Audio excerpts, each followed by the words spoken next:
Jumpa kembali di channel Omah Solusi Indonesia dengan membawakan satu topik baru dengan judul Maknai Pandemik sebagai sebuah momentum kehidupan yang lebih baik. Dalam kesempatan kali ini, saya ingin berbagi pada Anda sekalian sebuah wacana, sebuah edukasi ketika kita sedang mengalami sebuah peristiwa yang tidak kita inginkan dan peristiwa tersebut sangat-sangat mengganggu aktivitas kita, khususnya dalam aktivitas ekonomi kita, pekerjaan kita, mencari uang. Jadi sebenarnya saya membuat topik ini atas dasar dari pertanyaan-pertanyaan Anda yang telah masuk di baik itu dari kolom komentar channel YouTube saya ataupun pertanyaan yang telah dikirim ke email omahsolusiindonesia@gmail.com ataupun pertanyaan yang telah dikirim melalui WA di nomor 0851 00517473. Dan sebenarnya saya tadinya mau menjawab pertanyaan-pertanyaan tersebut di forum yang sudah saya miliki, yaitu serba-serbi HDPI kolektor. Akan tetapi pertanyaan-pertanyaan yang masuk di akhir-akhir ini, pertanyaan ini mayoritas yang mempunyai sebuah inti permasalahannya itu kondisi penanya ini benar-benar sudah sangat-sangat kritis. Sangat-sangat kritis itu mohon maaf mungkin diakibatkan adanya pandemi yang tadinya sudah diprediksi pendapatan saya sekian, pengeluaran saya sekian, termasuk pengeluaran itu untuk bayar hutang. Akan tetapi karena adanya pandemi, pendapatan yang diprediksi ini menurun drastis, sehingga antara pendapatan dan pengeluaran itu tidak imbang. Tapi para penayang ini tidak punya nyali, tidak punya kemantapan untuk sementara waktu atau untuk segera mengambil keputusan yang tepat. Bahkan mereka ini saat ini sedang mengalami kebingungan, kegalauan. Kira-kira pertanyaan yang banyak terjadi itu baik mereka yang sudah macet permasalahannya dipressure terus oleh kolektor, ataupun yang belum macet tapi sudah posisinya batuk-batuknya parah, sudah telat-telat, ada ngecas, ada financial charge, ada banyak hal yang sudah menjadikan kehidupan mereka penanya ini, kalau saya simpulkan, sudah posisi gawat darurat. Maka dari itu, sebelum saya menjawab pertanyaan-pertanyaan Anda sekalian yang telah Anda kirim di forum serba-serbi HDPI kolektor, mungkin di awal pekan nanti, saya akan mengutamakan dulu topik kita, yaitu maknailah pandemik sebagai sebuah momentum kehidupan yang untuk menuju lebih baik, yang telah saya ucapkan di depan tadi. Oke, saya ceritakan dulu apa yang dianggap atau apa yang diartikan sebuah momentum. Momen sebuah peristiwa. Momentum adalah sebuah peristiwa yang jarang terjadi, dan ketika terjadi itu membuat kehidupan kita akan mengalami sebuah perubahan. Entah itu perubahan yang positif atau entah itu perubahan yang negatif. Tapi inti dasarnya perubahan ini terjadi karena sebuah peristiwa. Dan yang kita bahas saat ini adalah peristiwa akibat pandemi COVID Corona yang telah terjadi hampir 2 tahun di negara kita tercinta ini. Kita sudah tahu bahwa ini dilema ini sangat-sangat berat, pemerintah sangat-sangat berat, maju kena, mundur kena, membatasi aktivitas masyarakat, berdampak dengan kita atau kita sebagai masyarakat ini tidak bisa bekerja secara optimal. Akan tetapi kita harus mengerti apa yang diambil pemerintah ini intinya adalah untuk kebaikan kita semua. Karena jika pemerintah tidak bisa mengerem terjadinya interaksi antar manusia satu dengan yang lain, di mana ini berpotensi sekali tidak bisa menghentikan tular menular virus ini. Jadi virus ini menular sangat-sangat cepat, terutama Delta, sehingga setiap kita berinteraksi dengan sesama itu ada potensi salah satu dari kita ini membawa virus dan akibatnya menulari orang yang lain. Sehingga pemerintah mau tidak mau, suka tidak suka ya harus membatasi aktivitas warganya atau rakyatnya agar supaya bisa menyelamatkan rakyatnya. Kita bisa tahu semua rumah sakit penuh, penularannya tinggi, korbannya banyak, yang sakit banyak, yang meninggal pun banyak. Marilah kita yang saat ini masih sehat mendukung, membantu pemerintah, membantu untuk kita juga sendiri, untuk diri kita sendiri, agar supaya jika tidak penting sekali stay at home, menjaga jarak, agar supaya tidak terjadi tular menular. Dan marilah kita doakan pada mereka-mereka yang saat ini sedang sakit dan dirawat, moga-moga segera sembuh. Dan bagi saudara-saudara kita yang telah meninggal dunia akibat pandemi ini, semoga bisa beristirahat dengan tenang. Baik, inti dasar dari topik kali ini adalah jika kita ada sebuah peristiwa yang kurang mengenakan, harapan saya Anda bisa memandang segala sesuatunya secara positif. Omong kosong. Akibat dari pandemi, kondisi finansial Anda kacau karena pendapatannya menurun, efeknya tidak bisa menutup pengeluaran. Itu artinya Anda harus membuat skala prioritas. Mana yang bisa didahulukan? Yang harus didahulukan ya pastilah untuk kita makan, untuk kesehatan kita, untuk mungkin biaya pendidikan anak-anak dan lain sebagainya. Yang intinya sandang pangan papan harus kita amankan dulu.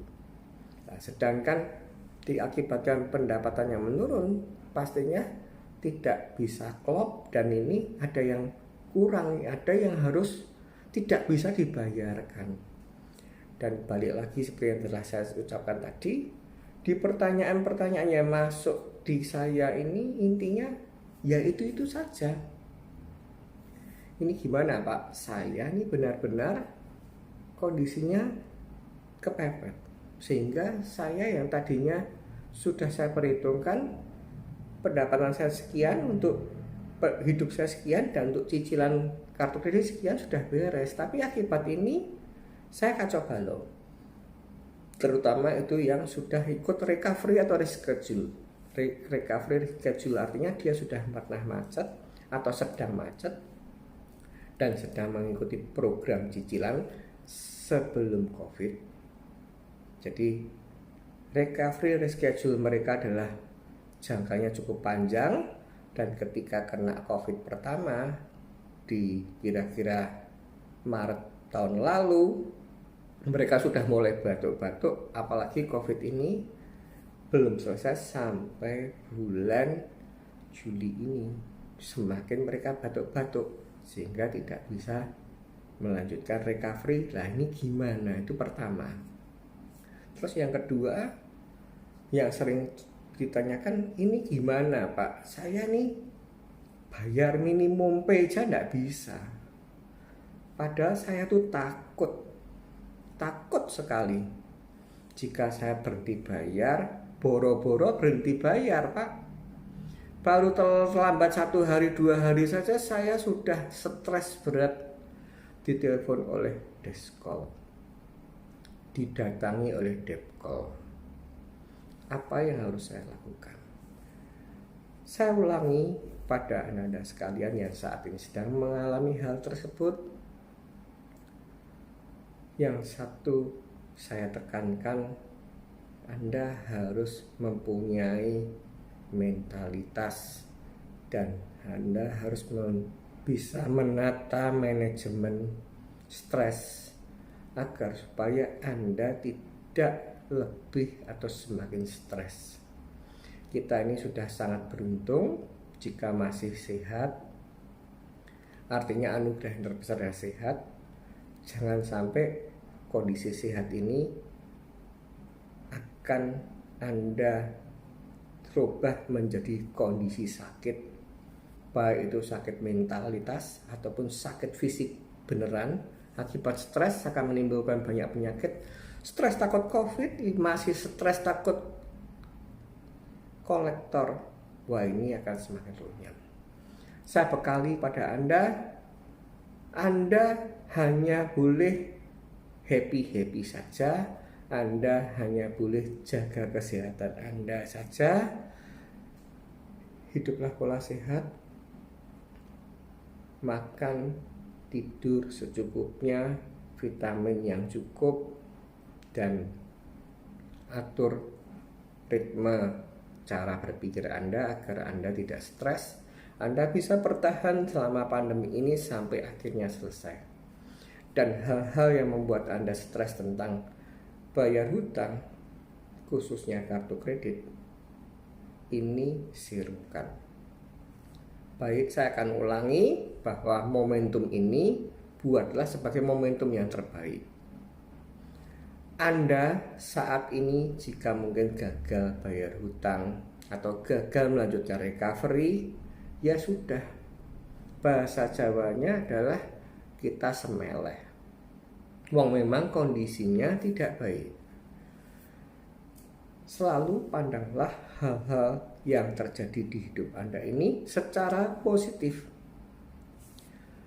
Anda ini temannya banyak, nggak cuma satu, nggak cuma dua, tapi senasional, bahkan sedunia sedang mengalami pandemi. Jadi Anda tidak perlu atau singkirkan mindset saya takut loh berhadapan dengan kolektor, nanti saya diapa-apakan. Itu serukan dulu. Seperti yang telah saya jelaskan di video-video saya yang lalu, bahwa saya takut loh nanti saya kena blacklist. Santai, tinggalkan dulu. Itu tidak penting. Nama baik harus kita jaga. Tapi dikarenakan sebuah adanya momentum kehidupan atau sebuah peristiwa yang terjadi dan sedang dahsyat dan mengakibatkan pola ekonomi kita berubah secara drastis, sementara itu tinggalkan. Saya gengsi loh Pak, saya malu dengan mertua saya malu dengan papa mama saya malu dengan istri saya malu dengan bos saya. Kondisi saat ini adalah kondisi yang lumrah. Beda apa yang terjadi dengan saya 8 tahun yang lalu. Semuanya lancar-lancar saja, ekonomi berjalan lancar, tahu-tahu saya stop bayar, berhenti bayar. Tapi itu pun saya lakukan karena saya ada momentum. Ingat, yang saya ceritakan adalah setiap kehidupan ini adalah pasti ada sebuah momentum. Seperti yang telah saya jelaskan di video saya yang minggu kemarin, bahwa kita harus bisa bijak menentukan mana yang benar dan mana yang salah, ketika kita sedang memutuskan sebuah perkara. Jadi dikarenakan saya ada momentum perceraian, saya ada momentum aset saya disita, saya berhenti dulu untuk bayar. Boro-boro yang non fidusia, yang fidusia saja sudah kesita, artinya saya sudah tidak punya kemampuan bayar, apalagi yang non fidusia ya pasti saya tinggalkan. Ini pun juga demikian. Pertanyaan-pertanyaan yang masuk pada Anda ini dilema sekali, dan saya hanya bisa menjawab di awal pekan ini sangat singkat, dan ini hanya untuk menjabarkan kenapa saya jawabnya saya sangat singkat. Pak, ini saya sudah recovery, sudah berjalan 1 tahun lebih, dan saya sudah tidak punya kemampuan melanjutkan. Bagaimana Pak atas nasib hutang saya? Ya saya tidak bisa ngomong, karena saya sudah ngomong di video-video yang saya lalu. Untung rugi proses recovery atau reschedule itu adalah satu.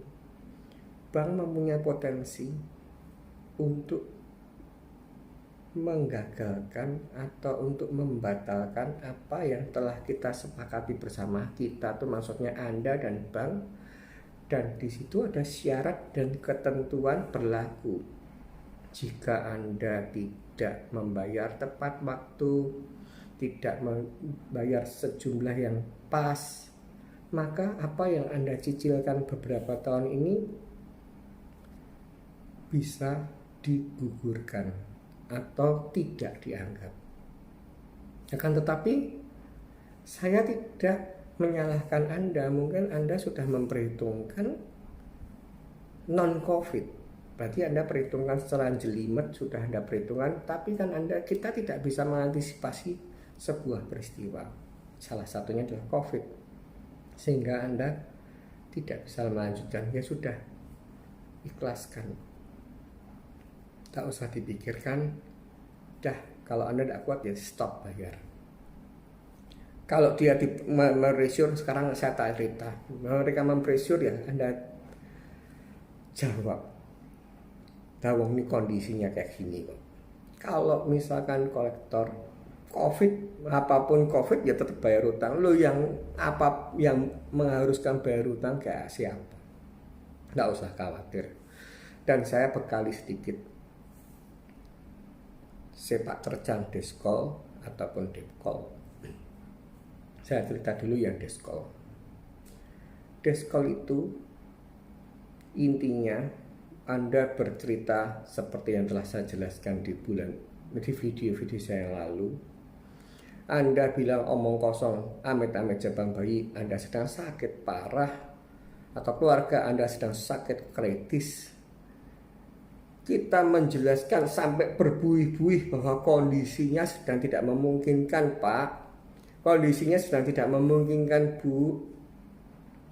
Ini sedang dirawat di rumah sakit, ini sedang kritis. Yang namanya deskol, kamu tuh, kalau kita kasarnya, kamu tuh mau mati sekalipun bayaran utangmu. Karena saya dikasih tugas oleh bank hanyalah menagih bayaran utangmu.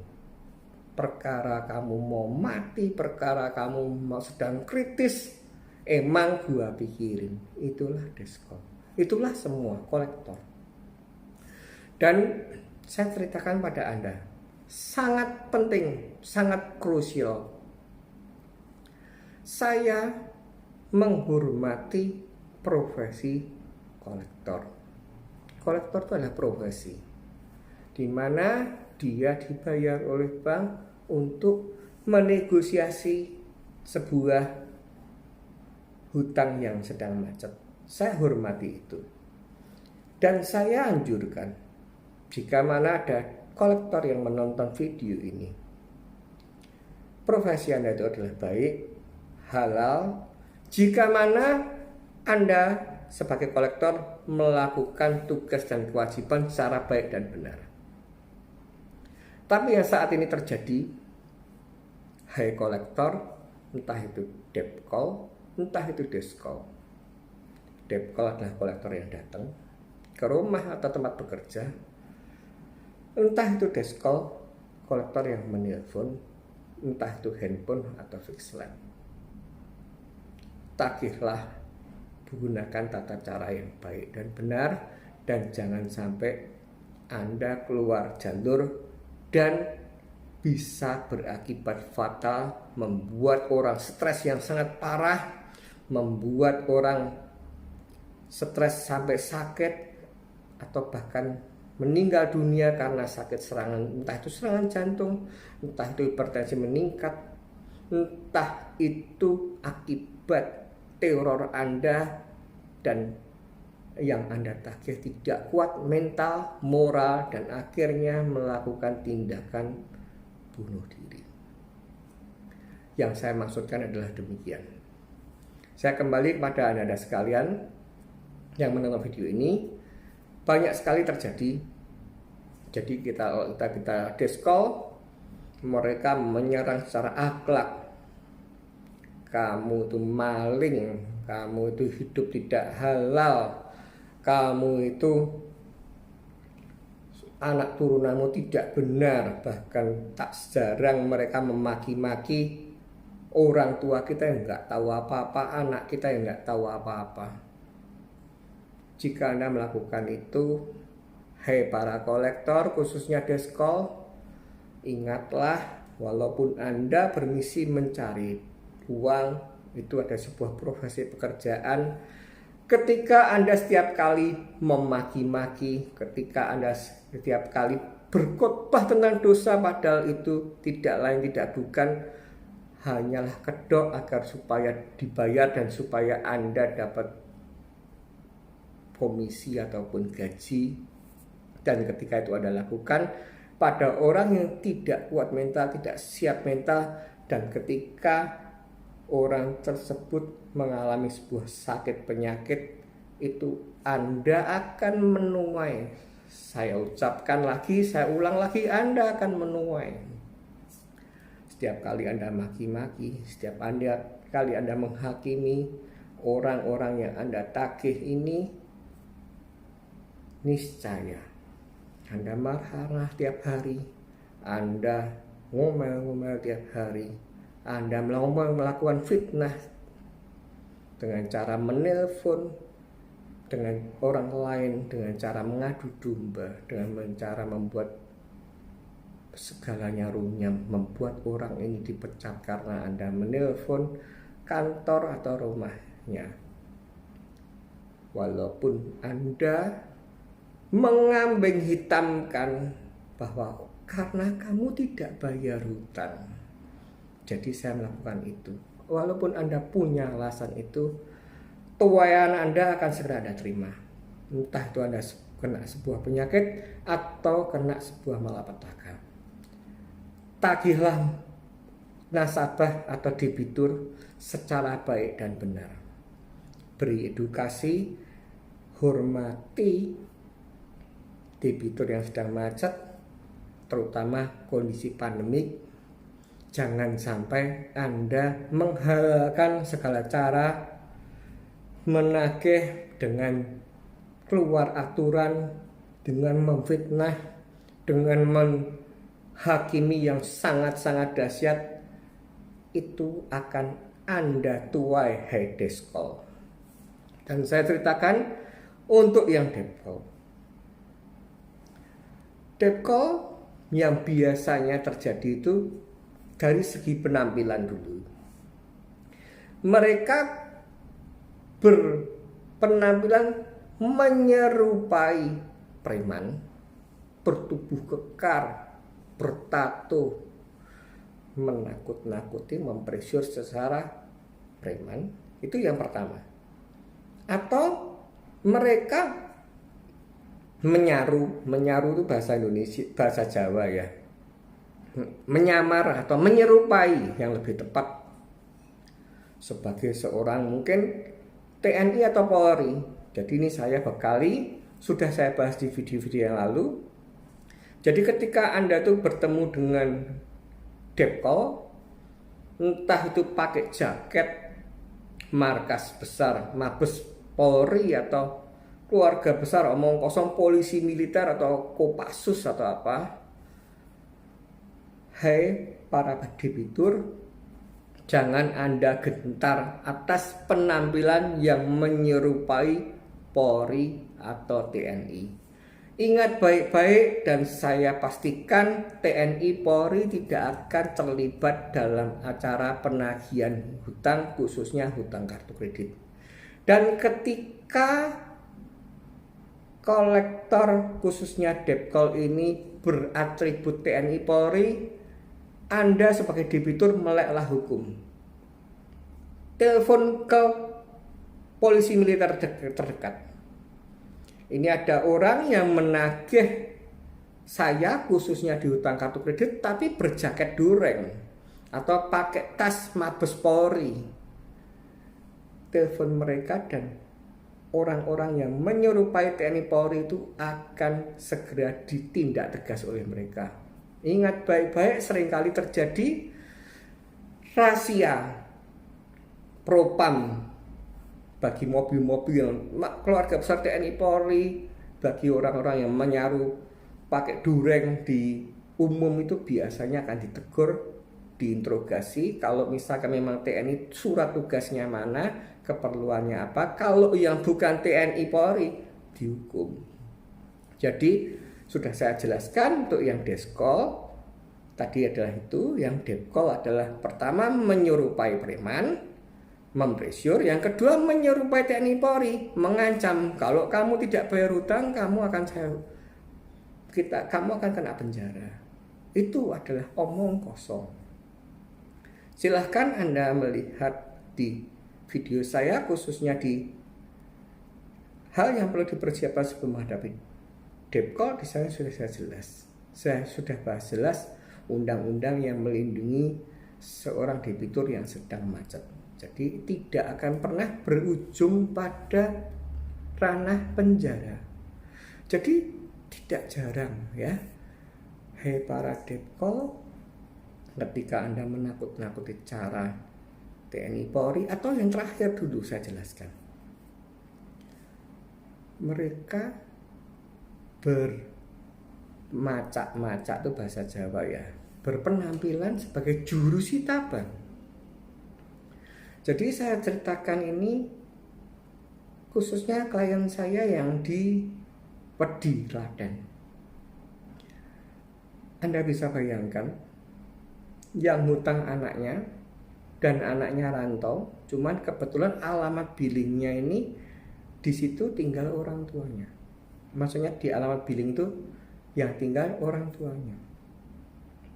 Kejadiannya kira-kira di tahun 2009. Itu hutang, anaknya tidak bisa bayar, hutangnya 009, dan mulai macet total itu di 2014. Jadi 2014 anak ini macet dan tidak bisa bayar hutang, dan akhirnya anak ini rantau ke negeri seberang sebagai TKI, sehingga kolektor lost kontak. Mungkin kolektor tidak bisa menghubungi anaknya karena di luar negeri sebagai TKI, yang ada ibunya. Apa yang terjadi yang dilakukan oleh kolektor? Debt call datang satu mobil, isinya 5 orang. Itu versi kakaknya yang datang ke saya untuk minta petunjuk apa yang harus dilakukan. Debt call datang satu mobil isinya 5 orang, yang 2 nemoni ibunya yang ada di rumah, yang 3 pura-pura ngukur, yang 3 ini berbagi tugas, yang 2 pura-pura ngukur rumah, ukuran rumahnya diukur, yang 1 motret-motret dengan dalil, "Bu, ini Pak A anakmu tidak bayar hutang, dan jika mana kamu tidak segera bayar sebelum tanggal omong kosong ini 31 Juli ini, rumahmu akan saya sita." Mereka menggunakan sebuah kesempatan menakut-nakuti orang yang tidak tahu hukum untuk mempressure agar supaya paling tidak tanggal 31 Juli yang itu abal-abal itu agar supaya dibayar. agar supaya dapat komisi. Dan tahu akibatnya apa? Setelah mereka serombongan itu pulang, seketika itu juga ibunya mengalami lemas, kekurangan oksigen, dan akhirnya dirawat di UGD akibat dari stres yang sangat luar biasa. Dan ketika itu terjadi, kakaknya yang orang punya utang ini sebenarnya sudah saya arahkan, Pak, jika itu saya tidak akan pernah tinggal diam. Walaupun sudah saya kasih tahu sama Anda, Pak, itu cuma abal-abal. Saya buktikan kepada Anda, Pak, 31 Juli nanti tidak akan bisa disita apapun. Dan jika ada jurusita datang, saya yang akan ke rumahnya Bapak. Saya backup Bapak. What do you want?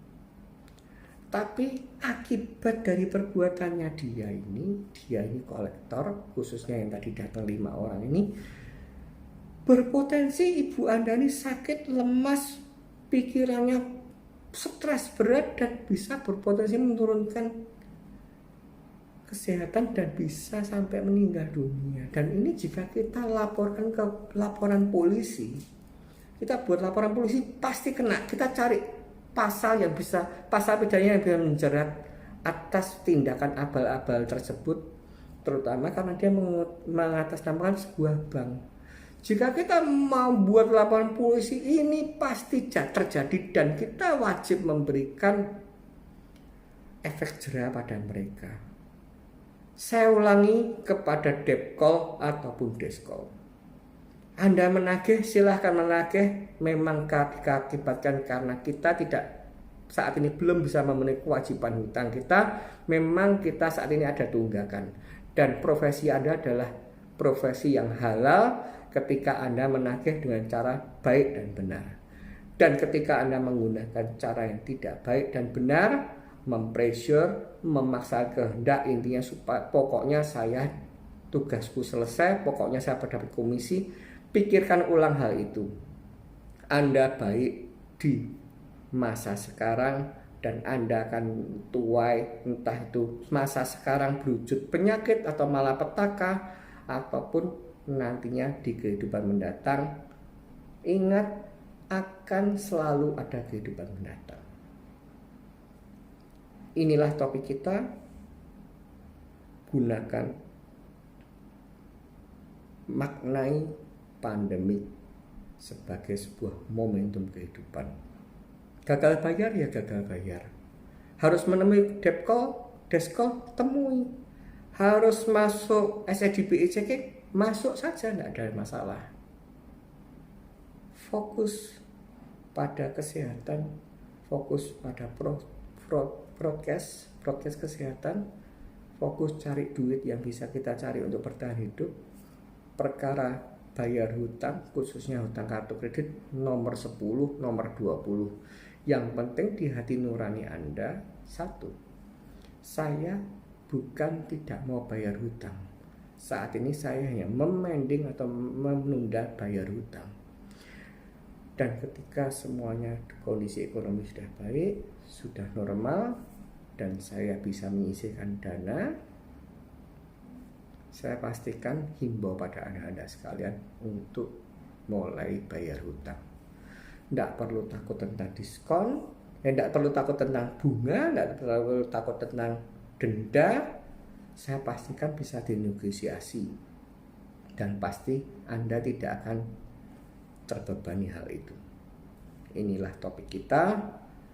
Inilah sebuah pengantar sebelum saya masuk ke serba-serbi Hadapi Kolektor di episode selanjutnya, dikarenakan pertanyaan-pertanyaan yang masuk ke saya ini sangat sukar saya menjelaskan jika mana saya tidak membuat topik yang saat ini sedang kita tonton. Jadi inti dasarnya, tidak akan ada perkara apapun jika Anda mengerti makna kehidupan ini. Jatuh bangun itu biasa. Yang penting ketika kita jatuh, kita bisa segera menata kondisi agar supaya kita bisa bangkit kembali. Anda akan jatuh dan hancur jika mana Anda jatuh terpuruk, stres, dan putus asa, itu berarti Anda akan jatuh selamanya. Tapi jika Anda bisa menata manajemen, aku bisa bangkit. Ini hanyalah sebuah momentum, ini hanyalah sebuah cobaan untuk naik kelas, untuk lebih baik. Niscaya Anda akan lebih semangat. Anda bisa memaknai pandemik sebagai momentum kehidupan yang positif, dan segala sesuatu yang terjadi dalam kehidupan ini selalu ada hikmahnya. Yang tadinya Anda tidak paham hukum, tidak melek hukum, jadi bisa melek hukum. Yang tadinya Anda tuh menganggap kolektor itu ngeri, jadi Anda kolektor tuh ya gitu-gitu saja. Semoga video ini bermanfaat. Semoga apa yang saya ceritakan, semoga apa yang saya wacanakan bisa Anda tangkap dengan benar dan baik, dan bukan untuk berkoboi ria. Jangan menyerah, tetap semangat, dan ingat, badai pasti berlalu.